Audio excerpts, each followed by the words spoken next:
Defensive মিডফিল্ডে আমরা হামজা চৌধুরীকে পেয়েছি, অ্যাটাকিং মিডফিল্ডে আমরা সমিত সোমকে পেয়েছি এবং লেফট উইং পজিশনে আমরা পেয়েছি ফাহমিদুল ইসলামকে।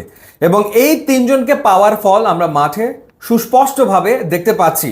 বাংলাদেশ মিডফিল্ডে বল ভালো পেনিট্রেট করছে, বল পজিশন বাংলাদেশের গত 3টা ম্যাচে বেশ ভালো ছিল।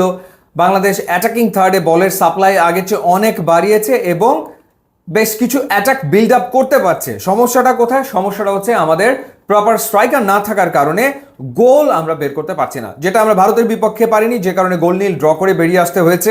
ওখানে আমাদের পয়েন্ট ভাগাভাগি করতে হয়েছে, কিন্তু আমরা বেশ কয়েকটা গোলের দুর্দান্ত সুযোগ কিন্তু ভারতের বিপক্ষে তৈরি করতে সক্ষম হয়েছিলাম। ভুটানের বিপক্ষে আমরা জিতেছি ঠিকই, গোল করেছে কে? হামজা চৌধুরী এবং সোহেল রানা, দুজনে ডিফেন্সিভ মিডফিল্ডার হিসেবে সেদিন খেলেছেন, তারা গোল করেছেন। এবং বাংলাদেশ আরো অনেকগুলো গোল ভুটানের বিপক্ষে করতে পারতো যদি প্রপার স্ট্রাইকার আমাদের থাকতো।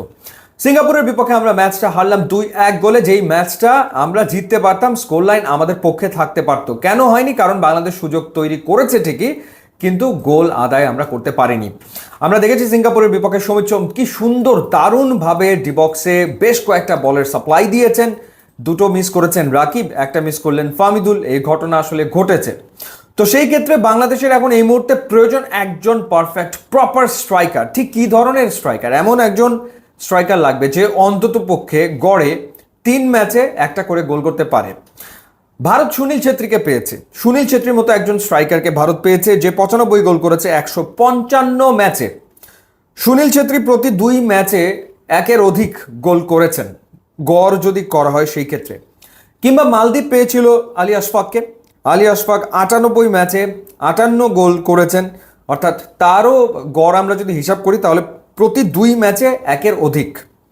কিংবা শ্রীলঙ্কাও পেয়েছিল কাশুন জয়াসুরিয়াকে, যিনি 56 ম্যাচে 27 গোল করেছেন, অর্থাৎ অলমোস্ট 2 ম্যাচে একটা করে গোল তিনি গড়ে করেছেন।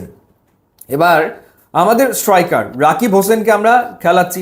বেসিক্যালি সে একজন উইঙ্গার হিসেবেই খেলে থাকে ক্লাব ফুটবলে, সেটাই দেখা যায়।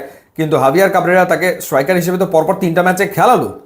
রাকিব 45 ম্যাচে গোল করেছে 5টা, অর্থাৎ একটা গোল করতে রাকিবের প্রয়োজন পড়ছে 9টা করে ম্যাচ। এই যে 9টা করে ম্যাচ প্রয়োজন পড়ছে, এই স্ট্রাইকার দিয়ে কি আসলে কাঙ্ক্ষিত রেজাল্ট আমরা আনতে পারবো?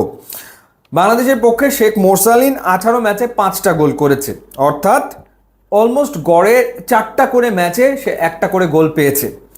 এই জায়গাটাতে যদি সিগনিফিকেন্ট ইমপ্রুভ করা না যায়, অর্থাৎ এমন একজন স্ট্রাইকারকে যদি বাফুফে খুঁজে বের করতে না পারে যে অন্তত গড়ে 3 ম্যাচে একটা করে গোল করতে পারে, রেজাল্ট বের করে আনা খুবই মুশকিল হবে। যতই হামজা চৌধুরী খেলুক না কেন, সমিত সোম খেলুক না কেন, স্কোর তো কাউকে না কাউকে করতে হবে। এখন হয় হাভিয়ার কাবরেরাকে ডিসিশন নিতে হবে যে যা আছে আমার কাছে, আছে সুমন রেজা কিংবা আছে আলামিন, তাদেরকে রেগুলার খেলার চান্স দিতে হবে, তাদেরকে প্লেইং টাইম দিতে হবে, একাদশে তাদেরকে রাখতে হবে, তাহলে হয়তো রেজাল্ট আসতে পারে। নতুবা বাফুফেকে আসলে খুঁজতে হবে যে স্ট্রাইকার কোথায় আছে।